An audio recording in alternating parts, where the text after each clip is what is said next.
اعوذ باللہ من الشیطان الرجیم بسم اللہ الرحمن الرحیم۔ السلام علیکم ناظرین، آج ہم دکھانے والے ہیں حضرت یوسف علیہ السلام مصر کے بادشاہ کیسے ہوئے۔ آپ حضرت ابراہیم علیہ السلام کا قصہ تو جانتے ہیں۔ حضرت یوسف علیہ السلام حضرت یعقوب علیہ السلام کے چھوٹے بیٹے تھے اور یعقوب علیہ السلام حضرت ابراہیم علیہ السلام کے پوتے تھے۔ اس طرح حضرت یوسف علیہ السلام حضرت ابراہیم علیہ السلام کے پرپوتے ہوئے۔ حضرت یعقوب علیہ السلام کے 12 بیٹے تھے اور حضرت یوسف علیہ السلام سب سے چھوٹے بیٹے تھے۔ وہ بہت خوبصورت تھے، آپ ان کو بہت چاہتے تھے۔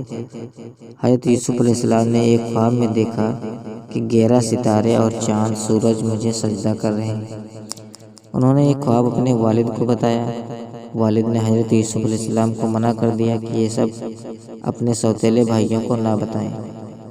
حضرت یوسف علیہ السلام کے سوتیلے بھائیوں نے مل کر مشورہ کیا کہ ہمارے ابا جان یوسف علیہ السلام کو بہت چاہتے ہیں اور ہم کو اتنا نہیں چاہتے، اس لیے یوسف علیہ السلام کو جان سے مار دیا جائے۔ لیکن ان میں سے ایک نے کہا، جان سے مت مارو بلکہ یوسف کو ایسے کنویں میں پھینک دو جس میں پانی نہ ہو۔ سب نے مل کر یہ باتیں طے کر لی تو سب بھائی اپنے والد کے پاس آئے اور کہا کہ آپ یوسف علیہ السلام کو ہمارے ساتھ کھیلنے کے لیے بھیج دیں۔ ان کے والد حضرت یعقوب نے کہا کہ مجھے ڈر ہے کہ کہیں تم کھیل میں لگ جاؤ اور کوئی بھیڑیا جنگل میں اس کو کھا جائے۔ بھائیوں نے کہا کہ ہم ایک طاقتور جماعت ہیں، ایسا کیسے ہو سکتا ہے؟ آخر والد نے حضرت یوسف علیہ السلام کو بھائیوں کے ساتھ بھیج دیا۔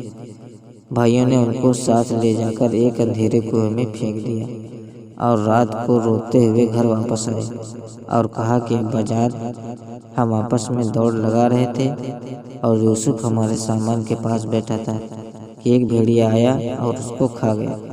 ثبوت کے لیے ایک کرتا خون لگا کر والد کو دکھایا۔ بوڑھے والد کیا کرتے، صبر کیا، خاموش ہو گئے، لیکن بیٹے کی جدائی میں روتے رہے اور روتے روتے ان کی آنکھیں بینائی بھی چلی گئی۔ جس کنویں میں حضرت یوسف علیہ السلام کو پھینکا تھا اس کے قریب ایک قافلہ آیا اور انہوں نے پانی نکالنے کے لیے ڈول کنویں میں ڈالا۔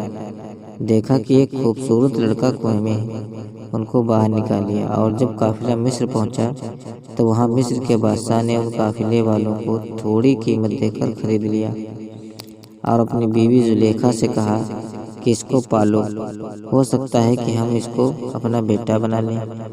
حضرت یوسف علیہ السلام جوان ہو گئے، ان کی خوبصورت وجاہت اور عقل مندی اور بڑھ گئی۔ زلیخا عزیز مصر کی بیوی ان پر فریفتہ ہو گئی اور ان کو نفس کی جانب سے پھسلانے لگی۔ ایک دن اس نے کمرے کے سارے دروازے بند کر دیے۔ حضرت یوسف علیہ السلام نے یہ حالت دیکھی تو خدا سے پناہ مانگی اور دروازے کی طرف بھاگے۔ زلیخا نے پیچھے سے آپ کی قمیض پکڑ لی جس سے قمیض پھٹ گئی۔ اس وقت عزیز مصر یعنی زلیخا کا شوہر بھی دروازے پر آ گیا۔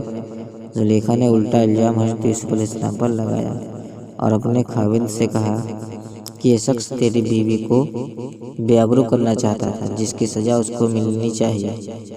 حضرت یوسف علیہ السلام نے کہا، میں بے گناہ ہوں، بلکہ یہ عورت مجھ کو پھسلانے کی کوشش کر رہی تھی، مگر اللہ نے مجھ کو اس سے بچا لیا۔ آخر یہ معاملہ قاضی کے پاس پیش ہوا۔ قاضی نے حضرت یوسف علیہ السلام سے صفائی کے لیے گواہ طلب کیے۔ حضرت یوسف علیہ السلام نے عزیز مصر کے خاندان کے ایک معصوم اور ننھے بچے کی طرف اشارہ کیا کہ یہ اس وقت موجود تھا۔ یہ سچی گواہی دے کر ننھے بچے نے کہا کہ اگر قمیض آگے سے پھٹی ہے تو یوسف مجرم ہے اور اگر قمیض پیچھے سے پھٹی ہے تو یوسف علیہ السلام سچے ہیں اور زلیخا جھوٹی ہے۔ جب حضرت یوسف کا کرتا دیکھا گیا تو وہ پیچھے سے پھٹا تھا۔ عزیز مصر نے حضرت یوسف سے کہا کہ اس بات کو جانے دو اور زلیخا سے کہا کہ تو معافی مانگ، حقیقت میں تو ہی قصوروار ہے۔